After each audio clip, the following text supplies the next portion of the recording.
என் அருமை உலகத்தமிழ் மக்களே, தாய்மார்களே, பெரியோர்களே, சிறார்களே, என் அருமை சீடர்களே, யோக நண்பர்களே, யோக விரும்பிகளே, உங்கள் அனைவருக்கும் என் இனிய காலை வணக்கம். கலைஞர் தொலைக்காட்சி நிகழ்ச்சியில் நலமுடன் வாழ என்னும் பிரிவில் யோகாசனத்திற்கு அதிக முக்கியத்துவம் தரப்பட்டிருப்பதை நீங்கள் அறிவீர்கள். ஏன் முக்கியத்துவம் தரப்பட்டிருக்கிறது என்பதையும் நான் சொல்லியிருக்கின்றேன். மனிதன் உலகில் வாழ்வதானால் ஆரோக்கியமாக வாழ வேண்டும். நோயே வரக்கூடாது மனிதனுக்கு. நோய் ஏன் வருகிறது? நம்முடைய கவனக்குறைவினால் தான் நோய் வருகிறது. கண்டதை சாப்பிடுகிறோம், வேண்டாததை சாப்பிடுகிறோம், மாமிச உணவை சாப்பிடுகிறோம், சுற்றுப்புற சூழ்நிலை சரியில்லாமல் போய் கொண்டிருக்கிறது, சுத்தமான தண்ணீர் கிடைப்பதில்லை, எல்லோராலும் காசு கொடுத்து தண்ணீர் வாங்க முடியாது என்பதை நீங்கள் தெரிந்து கொள்ள வேண்டும். ஆகவே இவைகளெல்லாம் நாம் எதிர்கொள்ள வேண்டும் என்று சொன்னால் ஆசனம் படுகிறவர்களுக்கு இவைகளெல்லாம் எதிர்கொள்ளக்கூடிய ஒரு சக்தி நமது உடம்புக்கு தனியாக வந்து விடுகிறது. வீட்டில் எல்லாருக்கும் காய்ச்சல் வந்தால் யோகாசனம் செய்கிறவர்களுக்கு வராது. அது ஒரு தொற்று நோய். யோகாசனம் செய்கிறவர்களுக்கு இந்த தொற்று நோய்களெல்லாம் வரவே வராது. தன்னைத்தானே காத்துக்கொள்ளக்கூடிய சக்தி யோகாசனம் செய்கிறவர்களுக்கு உண்டு. நோய் எதிர்ப்பு சக்தி அதிகமாகி விடுகிறது என்பதை நீங்கள் தெரிந்து கொள்ள வேண்டும். அந்த நிலையில் என் அருமை பெரியோர்களே, நமது தாம்பரத்திலிருந்து இந்த குழந்தைகள் அழகான ஒரு லகு ஏகபாத ராஜ கபோடாசனத்தை செய்ய போகிறார்கள். பார்க்க வேண்டும். சற்று கடினமான ஆசனம் கூட. ஆனால் அவர்கள் செய்வதை பார்த்தால் எந்த கடினமும் தெரியாத முறையில் இந்த பச்சிளம் குழந்தைகள் செய்வதை பார்ப்பது ஆச்சரியமாக இருக்கின்றது. என் அருமை குழந்தைகளே, இங்கே பத்மாசனத்தை கலைத்துவிட்டு லகு ஏகபாத ராஜ கபோடாசனத்தை செய்யுங்கள் பார்க்கலாம். லகு ஏகபாத ராஜ கபோடாசனம். தலையை நிமித்தி செய்யணும்.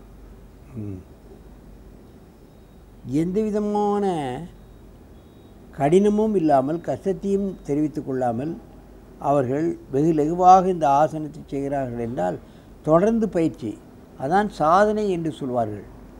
யோகாசனத்தில் சாதனை செய்தால்தான், ஆசனம் செய்யும் பொழுது வேதனை வரும், வலி வரும், அதையெல்லாம் தாங்கி கொண்டு செய்யும் பொழுது தான் அவர்களுக்கு ஒரு மன திடம் ஏற்படும். மனதில் பயம் இருக்காது. எதையும் சாதிக்கக்கூடிய தன்மை அவர்களுக்கு தானாகவே வந்துவிடும். சோதனைகளை அவர்கள் வெல்வார்கள். எந்த சோதனையும் எதிர்கொள்ளும் தன்மை அவர்களுக்கு வந்துவிடும். இவர்கள் பிறரை சார்ந்து இருக்க மாட்டார்கள் என்பதை நீங்கள் தெரிந்து கொள்ள வேண்டும். மெதுவாக இந்த ஆசனத்தை கலையுங்கள். இப்பொழுது அடுத்த காலை மடக்கி செய்யுங்கள்.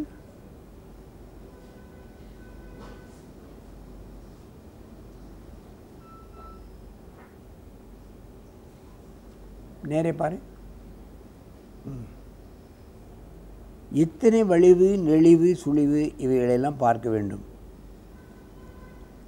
அத்தனையும் செய்யும் பொழுது அவர்களுக்கு உடலில் வலி, ஆரம்ப கட்டத்தில் வலி ஏற்படும், வேதனை ஏற்படும். அவைகளெல்லாம் தாங்கி கொண்டு இந்த ஆசனத்தை நாம் செய்துவிட வேண்டும் என்ற ஒரு குறிக்கோளில் செய்யும் பொழுது அந்த வலியெல்லாம் அவர்களை அதை பற்றியே சட்டை செய்ய மாட்டார்கள். வலியை அவர்கள் வெல்வார்கள். மெதுவாக இந்த ஆசனத்தை கலையுங்கள். நீண்ட மூச்சு வாங்கிக் கொள்ளுங்கள். இப்பொழுது ஒருவருக்கொருவர் நேராக பார்த்து கொண்டு இந்த ஆசனத்தை செய்யுங்கள்.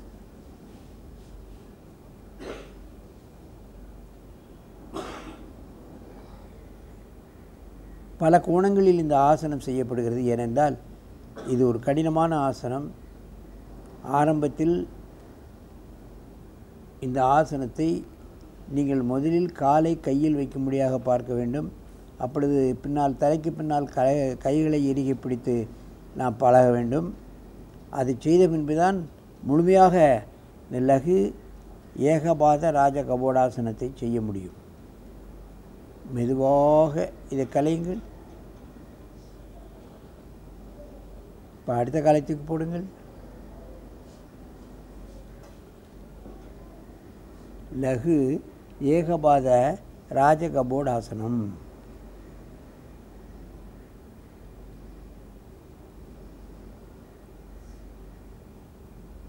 மெதுவாக கலையுங்கள். நீண்ட மூச்சு வாங்கிக் கொள்ளுங்கள். நேராக உட்கார்ந்து ஒரு தடவை செய்யுங்கள்.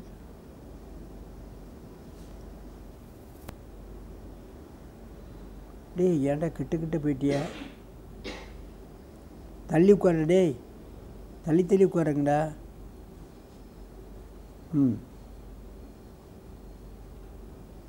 தலை நிமிரணும். லகு ஏகபாத ராஜ கபோடாசனம். நான் ஏற்கனவே சொல்லியிருக்கின்றேன். கபோடு என்றால் மருந்து பெட்டி ஆசனம். அதில் மருந்துகள் இருக்கும். ராஜாக்களுக்கு அதில் இருக்கிற மருந்தை எடுத்துக்கொண்டு அவருடைய உபாதைகளை நீக்குவார் என்று சொல்லியிருக்கின்றேன். அதே மாதிரி தான் இந்த ஆசனத்தினுடைய பயன்களும். எந்த நோயையும் வெல்லக்கூடிய அற்புதமான ஆசனம். இதை நாம் செய்து வந்தால் நமக்கு நோய் வராது. இதை நோய் வந்தவர்கள் செய்தால் நோயை இலகுவாக நீக்கிக் கொள்ளலாம் என்பதை நீங்கள் தெரிந்து கொள்ளலாம். இப்போ மெதுவாக அடுத்த காலை மாற்றி போடுங்கள்.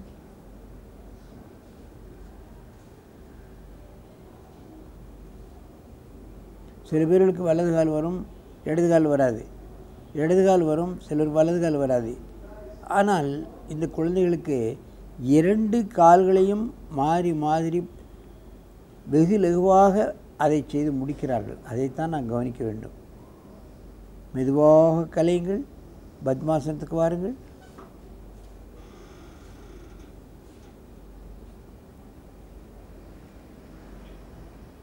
நன்றாக மூச்சை இழுத்துக்கொள்ளுங்க. என் அருமை பெரியோர்களே, தாய்மார்களே, குழந்தைகளுக்கு சிறு பருவம் முதலே இந்த ஆசனங்களை நாம் கற்றுக் கொடுத்து விட வேண்டும்.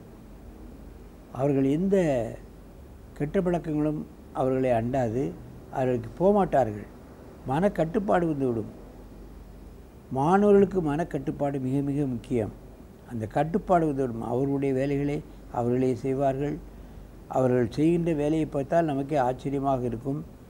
இந்த குழந்தையா இந்த மாதிரியான வேலைகளை எல்லாம் செய்கிறது, இப்படி யோசிக்கிறார்கள், இப்படி பேசுகிறார்கள் என்றெல்லாம் நமக்கு தோணும். ஆகவே இதுபோன்ற ஆசனங்களை குழந்தைகள் பருவம் முதலே செய்ய வைத்து அவர்களை மக்களில்